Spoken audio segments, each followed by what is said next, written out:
get into his video about Mourinho, a special one. I think he's top 5 manager personally, but yeah, who knows? I'm sorry, I'm a bit arrogant. We have a top manager.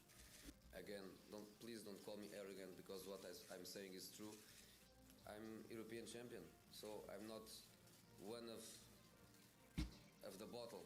I think I'm a special one. He is the biggest ego amongst football managers, but he's also a man who couldn't hold back the tears on live television after his dog passed away. You either love him or hate him. Jose Mourinho seems to have... I love him a bit. I think he's fun to watch. Today, we will explore the complete story of one of football's most incredible characters. Jose Mourinho's love for the game started well before he was even born. His father, Felix Mourinho, dedicated his life to football, but as a goalkeeper. He played for Vitória de Setúbal and Bolnes, almost interesting.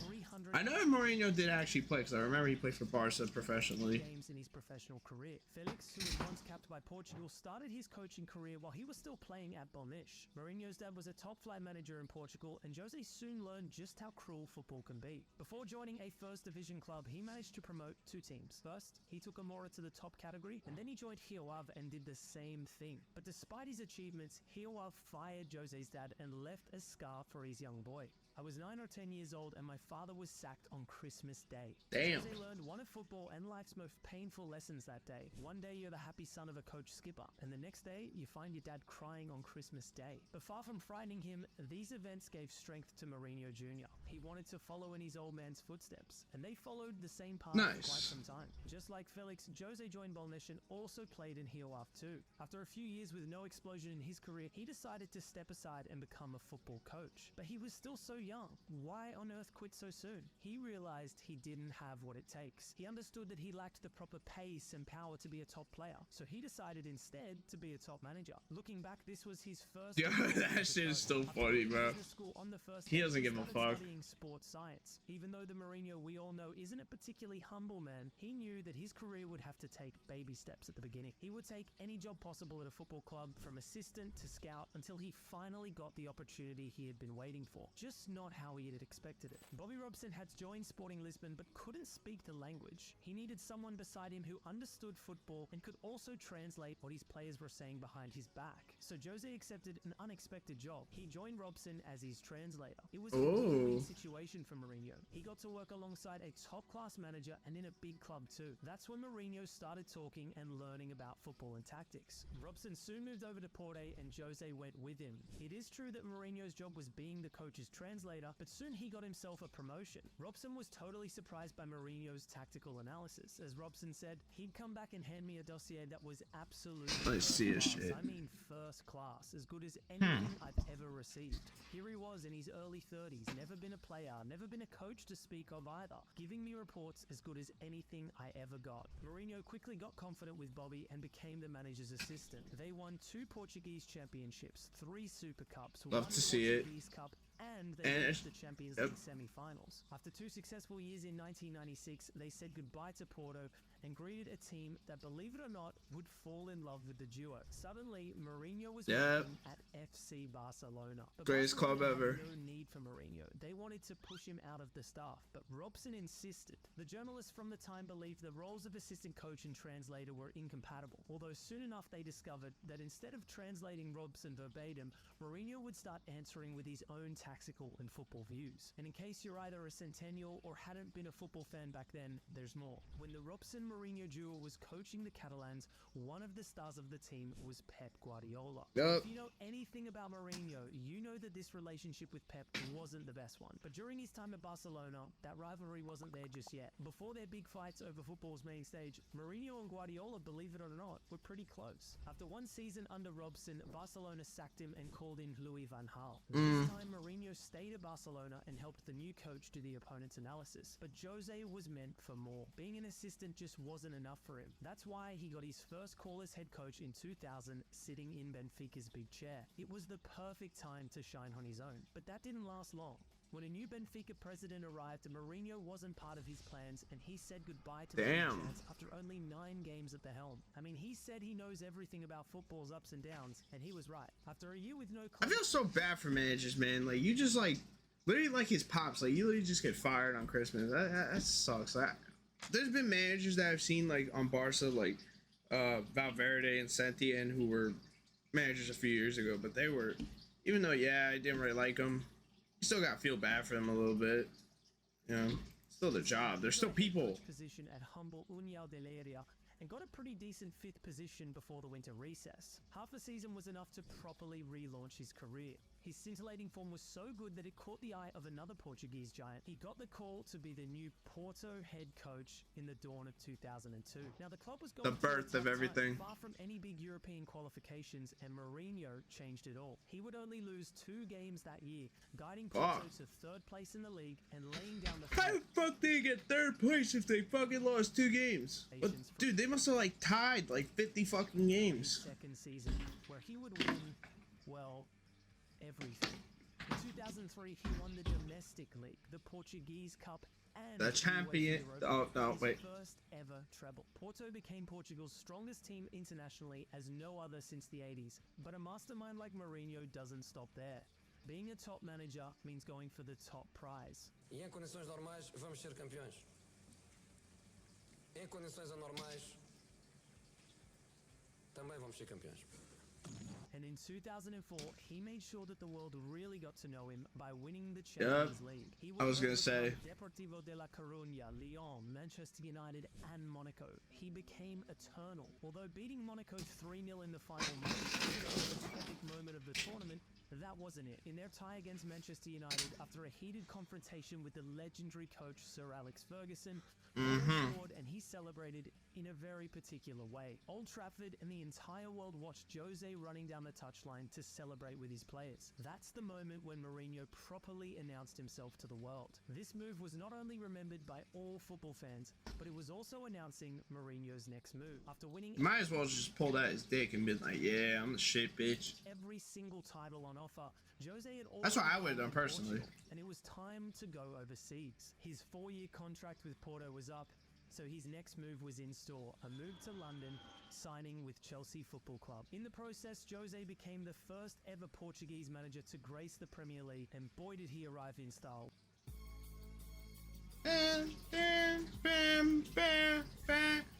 With his very first press conference becoming one of the most Better not get copyrighted for that shit. I'm sorry, I'm a bit arrogant. We have a top manager. Again, please don't call me arrogant because what I'm saying is true. I'm European champion, so I'm not one of The bottom. the bottle. I don't.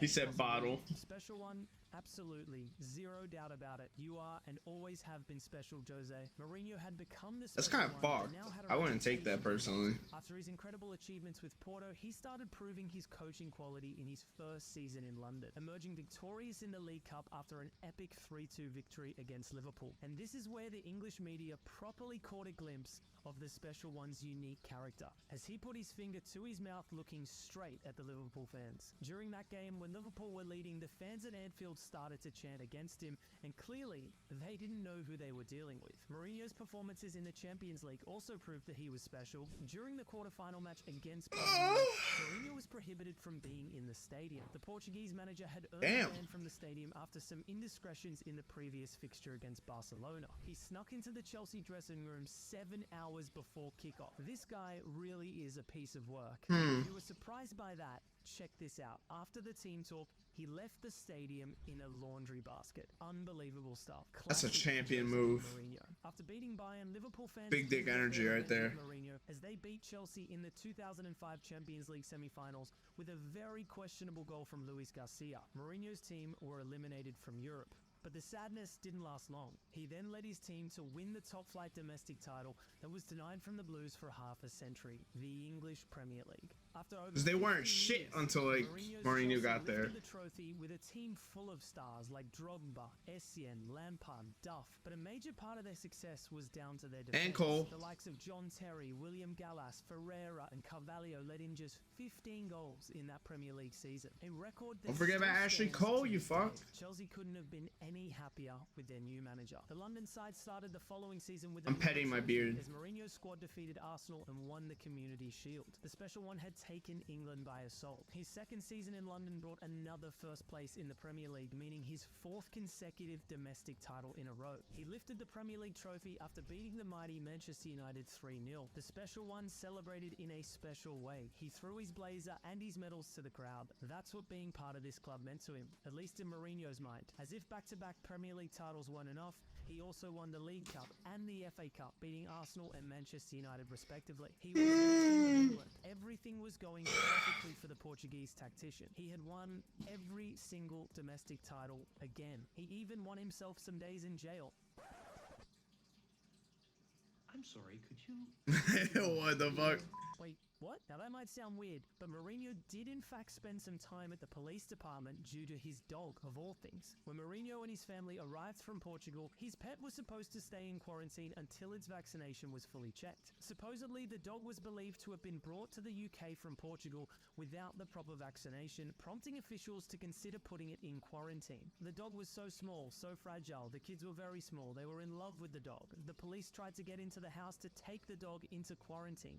I grabbed it and put it in a backpack. I jumped out the window without them seeing me to a friend's house. He was arrested for obstruction after failing to hand his Yorkshire Old Spice shampoo smells great and helps keep your hair thick and healthy looking. I actually use that shampoo.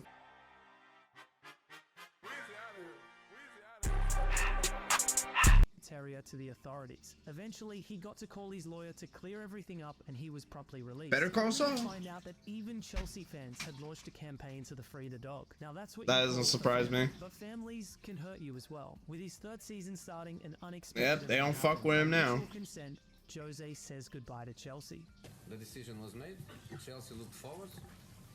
I look forward. They move on. I move on. I keep winning important things. They keep winning something. They won an FA Cup. Mutual consent is a way of saying a lot of disagreements between the Portuguese manager Yeah. and the chairman Roman Abramovich were reported. So Mourinho's next steps in football would be Barcelona. Wait, what? Yes, before moving to Italy, Mourinho had his eyes set on a glorious return to Barca. So was the Barcelona board keen on signing a former man of the house? The story goes No. that Mourinho had a meeting with the board that lasted several hours. In it, he presented his analysis of the squad, the strengths, the weaknesses, who needed to stay, who needed to go. The board was said to have been impressed and convinced, but the rest is not clear. Mourinho himself said it was him who rejected the job and that maybe one day he'll explain the situation in detail. Another version of this story says that when things were in the final, one person single-handedly tore it all down, none other than Johan Cruyff. Hey. Who allegedly told the board that the Portuguese coach wasn't the right guy for the job and that they would do Listen, if Cruyff's saying it, you gotta trust him. much better with an inexperienced Rest in Pep peace. Guardiola at the helm of the Blaugrana. Now It this worked. is how a supervillain was born. What the hell is that? Oh, it's The Simpsons. I was like, what the fuck is that? Mourinho was hurt and he would have his revenge. The Special One took his personality and experience to Inter's squad. In his first season, he won the Italian Super Cup and, like usual, the top-flight Italian trophy, the Scudetto. Although despite his domestic achievements, Inter fans were not in love with Mourinho because of the team's sour performance in the Champions League. After witnessing their city rivals AC Milan win 5 UCL trophies in less than 20 years, the Inter Tifosi demanded international success Sorry. right away. But things just needed some time. In his second season, the club legends Adriano, Cruz, and Crespo said goodbye, and instead of regretting Damn, this, Mourinho legends saw it right there. as Real a ones remember. chance to truly build a team of his own choosing. He shocked the market while signing Diego Milito, Schneider, Thiago Motta, and Samuel Eto'o in one of their biggest gambles ever. The Cameroonian arrived at San Siro in exchange for the Swedish Zlatan Ibrahimovic. That who was bit us in the Inter's biggest ass. star at the time. It's funny now because you could say that everyone was working against Pep Guardiola, even Pep himself. Eto'o was the missing link that this strong team needed. And with him, Inter won everything. And we mean literally everything, as they achieved their first treble. They won the Serie A, beating Lazio, and the Coppa Italia, leaving Roma behind in the final. But again, the fans were still reluctant to praise Mourinho until seeing how the team performed in the Champions League final. Zanetti. You guessed it, Inter became kings of Europe as well. After beating Bayern 2-0 in the final, the Italian lifted the trophy they desired for almost 6 decades, and Mourinho re-encountered the title he loves the most, the UEFA Champions League. As it happened during his first UCL Mycon, that's another one right there. Was Mourinho's most important moment of that Champions League triumph. In the semi-finals, he faced Barcelona, led by Pep Guardiola, oh no, and with Messi in his prime. Mourinho was whoa. I don't know about that. It was 2010. All right. 6 knockout stage against the Catalans when the Argentine allegedly exaggerated. To me personally, that's still baby Messi. Progressed against Chelsea. The Barcelona team, considered by many as the best team of all time, got quite surprised by Mourinho's strategies. A 3-1 victory in the first leg and a 1-0 defeat in the second game put Inter in the finals, and Mourinho proceeded to go crazy, running around the Camp Nou. An epic win and an even more epic celebration. While Inter fans were still chanting his name for the Champions League title, he was sadly saying goodbye to them. Sad, as almost for sure it's my last game with Inter. That's what Mourinho said shortly after conquering Europe once again. Although his sadness may have gone away when he signed with Real Madrid for a world record compensation fee. Jose was brought to Real Madrid with one mission: to stop Barcelona. Since he failed. Took the job, the Culés became the powerhouse of world football. In his first Clásico, Real Madrid were hammered 5-0. I remember that. Nothing. For Florentino Perez, Real Madrid's president, this match was the worst game ever played by the Whites, while Mourinho called it the biggest defeat of his career. But despite losing, Jose always had a thing or two to say. Love that match. Claiming he'd be ashamed to win a UCL trophy the way Pep did back in 2009. Oh, lick my balls. Guardiola è un entrenador fantástico de fútbol.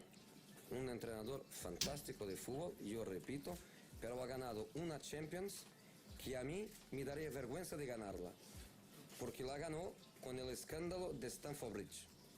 Y si este año gana la segunda, gana con el escándalo del Bernabéu. And in 2011, El Clásico would become the biggest. Those jerseys were fire. Barcelona and Real Madrid. I had it, but I don't know what the fuck happened. I have it over there somewhere. Playing 4 Clásicos in just 18 days. 1 La Liga matchup, 1 Copa del Rey final, and 2 legs in the Champions League semi-final. Madrid v Barcelona, Ronaldo v Messi, Mourinho v Pep. It was as if football had turned into the NBA playoffs. Guardiola was the treble winner of 2009. Mourinho was the king of 2010. The La Liga match was a battle draw, but it set up Barcelona for the domestic title. While the European semis went to Messi and the Catalans, who would lift the trophy in the end. Real Madrid's consolation missed those days. Copa del Rey final, but in Madrid, things weren't going as great as his previous teams. He had always been controversial since day one, but his public behavior was a little off during his time in Madrid. When you think about the time that he poked Tito Villanova's eye in the 2011 Spanish Super Cup final, you could say that his behavior was more than just a little off. He had always been known for not being soft with his rivals or his own players. He was even reported to make Mesut Ozil leave his girlfriend. Reports That's actually fucked. Skipping training, and the Portuguese coach was annoyed at him and said, "Hey Ozil, idiot, let me tell you something as if I were your father, because this girl you're going out with has slept with everyone at Inter and AC Milan, that's fucked, including the coaching staff of both teams." After hearing this, Ozil ended the relationship, and we couldn't leave out the time that he sarcastically compared one of his players with Zidane and Maradona. Vosotros hablan de Pedro León, parece que estás hablando de Zidane o de Maradona. Pedro León es un ótimo jugador, pero jugador. No copyright, no. Jugaba en el Getafe. Needless to say that Pedro León left Madrid shortly afterwards, and Mourinho would soon follow. His 3-year spell at Real Madrid was filled Hey, yo, with whoa. incidents off the field. We all Fuck was that? know Mourinho. He truly honors his nickname in every possible way. He is the special one. And the most bizarre incident as Los Blancos coach happened in 2012 and at the Camp Nou. Real Madrid had just lost 4-3 on aggregate against their biggest rivals Barcelona. It was a heated Clásico, as was every single game between the Spanish giants in that era. But the biggest incident came after the final whistle was blown. Mourinho gave one of his peculiar press conferences talking about the referee, Pep Guardiola, and all that kind of stuff that he used to say when he lost, and everyone thought he'd leave the stadium afterwards. But instead, The special one went straight to the referee's car park and waited for him to show up. When the ref Fernando Teixeira Oh, I think I went to his remember it. car, Hold up. Mourinho confronted him for his actions during the game. "What an artist you are, how you like to screw up professionals," Mourinho shouted, visibly furious with the referee. Mourinho's spokesman didn't only confirm this version, but also added that the Portuguese told Teixeira he was outraged, and luckily things didn't go physical. To be fair with Mourinho, the referee Mourinho had will a fuck few him up. controversial decisions that game, all of them against Real Madrid. Barcelona had won 2-1 the first leg and had a 2-0 lead in the second game, but before Pep's squad scored, the referee didn't give Madrid a penalty and then didn't grant Sergio Ramos a legal goal that would have put them back on track. Los Merengues went on to tie the second leg and were just one goal away from an epic comeback. But the referee didn't allow them to execute the last free kick, as he instead chose to inadvertently call full time. Mourinho's anger was totally... Oh, who knows that they weren't made that Mourinho's shit? shithousery masterclass at Real Madrid didn't start by confronting referees at the car park. No sir, the special one had already made headlines for his unique management style. Who could forget the time when he told 2 of the Los Blancos stars to get sent off? Let me explain, because I already see many of you getting really confused just hearing this. So Real Madrid smashed Ajax 4-0 in the Champions League group stage penultimate game. This result essentially made their last match against Auxerre a total dead rubber game, as Los Merengues would have already secured their first place ticket to the round of 16. Now, as you know, the Champions League rules indicate that a player carries his yellow cards to the following stages. So many coaches advise their own footballers to get booked before a dead rubber game so they can have their slate wiped clean for the last 16. But again, Jose Mourinho isn't like other coaches. He took this sneaky yet clever strategy a bit too far. 2 of his players, Xabi Alonso and Sergio Ramos, had already picked up a yellow card in the game against Ajax. They were just one more yellow card away from missing a game. So getting booked against Auxerre would mean losing them for the first leg of the last 16. What came next was as genius as it was outrageous. The special one spoke to Xabi Alonso and told the substitute goalkeeper Sergio Dudek to run towards Iker Casillas and then pass the message to Sergio Ramos. The plan was simple: get booked again and therefore sent off, to not carry the booking into the next round. But the Real Madrid stars were not as discreet as they should have been, because their plan was so obvious that everyone saw it. In added time and winning by 4 goals, Xabi Alonso and Sergio Ramos got sent off for time wasting. The defender even shook the referee's hand when leaving the field, almost as if he was thanking him for showing a second yellow card. UEFA proceeded to investigate. Hey, Ramos is used to it, so found all of them guilty. Oh no! What happened? Oh no! No. How terrible! No. That's just awful! What the fuck is that? Imposing a financial sanction to all of the players involved. Players Xabi Alonso and Sergio Ramos were fined €20,000 each.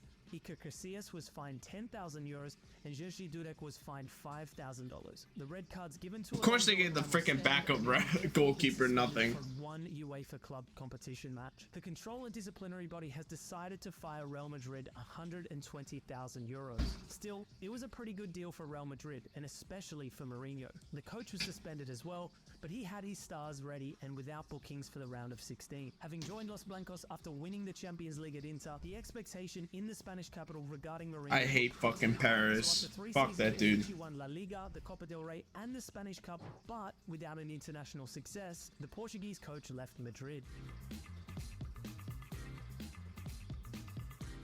However, Mourinho got a different victory out of this. He essentially dragged Guardiola to the mud. He lowered the Catalan to his turf. Pero ha ganado una Champions que a mí me daría vergüenza de ganarla. Pep's reply was one for the books. No sé cuál es la cámara del señor José, deben ser todas estas. Mañana a las 8:45 nos enfrentamos aquí en el campo, fuera del campo, y ha ganado, lo ha ganado durante todo el año, ha ganado durante toda esta temporada y en el futuro lo que va a ser. Le regalo su Champions particular fuera del campo. God, I love Pep. So happy City actually won. He needed that. Él es el puto jefe, el puto amo, es el que más sabe del mundo. Yo no quiero ni competir ni un instante. Pep was fuming. We never saw him like that again, and shortly after their duels were over, the club legend left Barcelona. Mourinho had done what he was brought in to do all along, to destroy Barcelona. I'm confused. Well, you're certainly doing your job today, Mr. Sun. Oh, rats. London was calling once again, more specifically, We the were blue side of fine. London. In 2013, 6 years We didn't after get his destroyed. departure, We got destroyed by our was coach of president, and it was Chelsea. years He later. wise up, but hadn't lowered an inch of his unique and controversial David personality, Luiz. and he was And look soon at involved Hazard. in public fights with his rivals once more. During his tormentous, titleless first season since his return, Mourinho failed to take Chelsea to the next level, but he did successfully go viral after telling a ball boy that someday the kid would get punched. Damn. But he's right. It all went down in Chelsea's 1-0 defeat against Crystal Palace. The youngster was slowly giving the ball back to Cesar Azpilicueta when the Blues clearly needed to speed up their attacks in pursuing an equalizer. Mourinho couldn't stand this any longer and was seen whispering something to the boy. Controversial as usual, he didn't deny the incident in the post-game press conference. I thought Cesar Azpilicueta was going to lose emotional control. I had the chance to get to the kid and I told him, you do this one day and somebody punches you. We saw what happened with Edin. Mourinho was of course referring to Hazard's incident 1 year before where he kicked a ball boy at Swansea for similar reasons. Poor Edin, he had nothing to do with it this time, but the special one spares no man. Mourinho escaped the FA with no sanction, so he was feeling pretty untouchable. And if you thought that that was the last problematic Mourinho episode at Chelsea, you couldn't be more wrong. 2014 was also the year in which Mourinho and Arsene Wenger almost got into a fist fight. Arsene will fuck him up. Arsene's old ass would kick his ass. The Portuguese and the French coach clashed on the touchline. It all happened during the derby at Stamford Bridge after Mourinho called his colleague a specialist in failure for not having brought silverware to the Emirates in 8 years. You know, he's a specialist in failure. I'm not.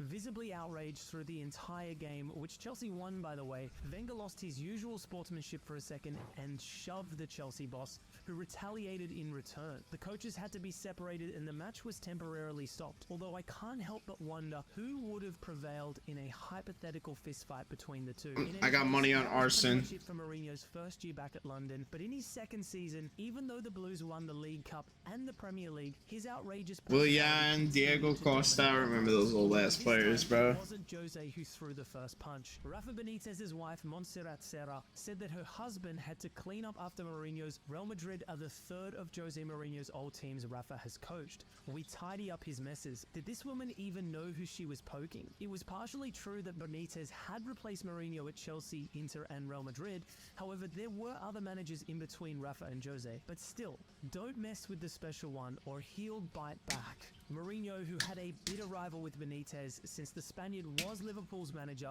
when the Reds knocked Chelsea out of the UCL semis twice, trashed the woman and seized the opportunity to mess with his colleague. The lady is a bit confused. Her husband went to Chelsea to replace Roberto Di Matteo and he went to Real Madrid and replaced Carlo Ancelotti. The only club where her husband replaced me was at Inter Milan, where in 6 months he destroyed the best team in Europe at the time. So far, so good. He made a fair point, although he also proceeded to hit Rafa unnecessarily.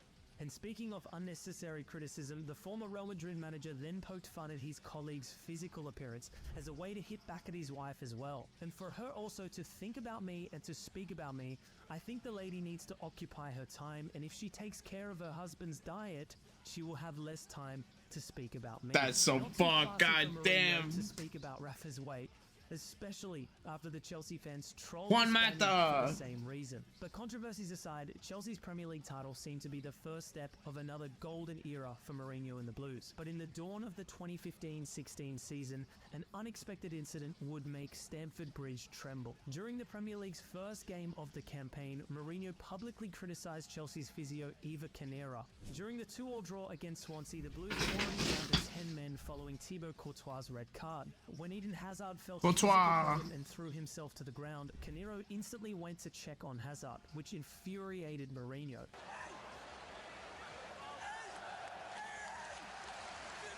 The motherfucker went, in the post-match press conference. I wasn't happy with my medical staff. If you are a medical doctor on the bench, you have to understand the game. If you go to the pitch to assist a player, then you must be sure that a player has a serious problem. I was sure that Eden didn't have a serious problem. He had a knock, and was very tired. My medical department left me with 8 fit outfield players in a counterattack after a set piece, and we were worried we didn't have enough players left. The coach prevented Carneiro from attending matches and even training sessions after the incident. And even though the players publicly backed Eva, she chose to leave the club 6 weeks after Mourinho's press conference and took the matter to court. Meanwhile, Mourinho released a statement in which he admitted to have insulted the woman by calling her the daughter of a bitch in his language. Filo de puta is a phrase I often use. All of the players know it. There is no sexist connotation in the use of the phrase. It's just like saying F off. In the world of football, a lot of swear words are used. Chelsea offered Carneiro a $1.5 million settlement deal, which was rejected. It was eventually settled out of court 1 year after the Swansea match, but neither were at the club by then, as Jose left Chelsea in December of 2015. He left the Blues for good this time, but he would return almost immediately to the Premier League to coach a giant and try to get it on its feet. Mourinho joined Manchester United. I remember these days. 2016-17 season. And yes, he did have some trouble that we'll focus on, but he took the Red Devils to their best era since Sir Alex Ferguson's departure.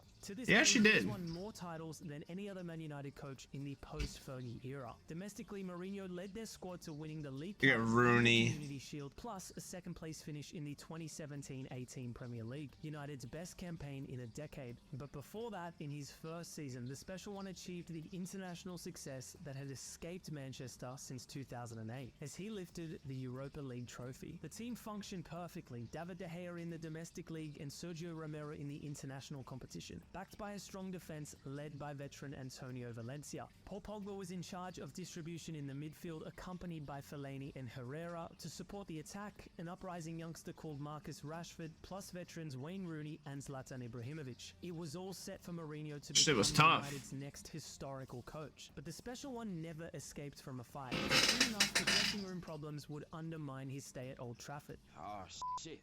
Here we go again. Mourinho's management generated a tense relationship with the senior players, a similar pattern to what happened at Madrid and Chelsea, although this time, things went even further. Boy, that escalated quickly. While recovering from an injury overseas, Paul Pogba had a quarrel with the coach, who accused him of not being professional. Initially, the Portuguese coach denied not taking that. version. I want him to play well. I want him to play for the team. I want him to play for the fans. And that's what he did. I have no problems at all. But the Frenchman confirmed the problem Pogba that they had since the moment and assured that Mourinho didn't confront him directly. But Pogba's still playing on Juventus? I have no idea. When I got injured, I said I was going to Miami to do rehabilitation. A paparazzi took a photo of Zule and me. Jose sent the picture to Mino Raiola, and I didn't like that at all, he said. He's on holiday when we are working like bastards. I told Mourinho, are you serious? I'm injured. I train 3 times a day here. Who do you think I am? It was new to me to have an issue with my coach. What appeared to be a perfect fit quickly became an uncomfortable situation for all, and Mourinho left United 6 months before his deal's expiration date. But we all know the Special One, and he wouldn't leave Manchester United without bragging about his spectacular coaching career, setting his colleagues on fire at the same time. Do you know what this means? 3-0. But also mean 3 premierships and 1 more premierships alone than the other 19 managers together. 3 for me and 2 for them. Respect, man, respect. Diminished not in his abilities as a coach, but in his group management, Jose spent almost a year without coaching. In a decision that outraged most of the Chelsea fans, Mourinho accepted a job offer and joined Tottenham. But his I remember that shit. Wasn't really remembered. Chelsea fans were so tight. As much as it was by being the main star in the club's Amazon series, in which he left the best definition of what he demands to his players. I feel that he was good in that show, man. Very nice group of guys, but for 90 minutes you cannot be nice. For 90 minutes we have to be a bunch of intelligent, not stupid bastards in the sense of you are going to win matches. The documentary also helped us viewers to see Jose's more soft side, especially when he cried in front of the cameras after his dog died. But strictly speaking football, Mourinho once again struggled to find solutions with the Tottenham players. Well, listen, hold on, wait. I'll give him a pass, because Tottenham, like, They still haven't won shit. Such as the 2 times he forked out a suckling ham for Sergi Reguilon so the Spaniard wouldn't have to cook dinner for Christmas by himself, but the majority of the time, he simply couldn't change the Spurs' constant irregularity. The squad wasn't as good as he anticipated, especially because some players formed... Oh shit, all you had was freaking Harry Kane, Son, Dele Alli, I guess, was there. Eriksson might have still been there. I don't know if Kyle Walker was still there. Lloris was still there. Actually, he had some pretty decent players, I'm not gonna lie. Went out the window. In fact, Mourinho gave a life tip to Dele Alli, in which he expressed his concern for the way the forward was facing his career challenges. I saw you do incredible matches. Yo, the shit I heard about Dele Alli is crazy lately. I heard he gave an interview, he was talking about his mental health.